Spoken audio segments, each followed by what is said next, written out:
Welcome to Math and Me. Missing the number. Look, here is 3 circle.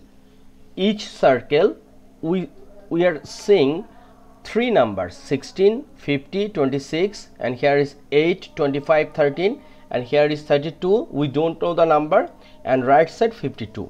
So in this case we need to find out have any relation among these or not.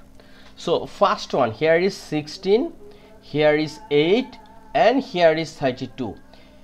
Just look, 8 times 2 is 16, 8 times 4 it means 32. Similar, 25 times 2 is 50, 13 times 2 what? 26. Similar, 13 times 4 52. So obviously 25 times 4 equals to 100. So our answer is 100. Answer 100. Hope you understand this one. It means middle circle times 2 left circle, middle circle times 4 right circle. Okay, thank you.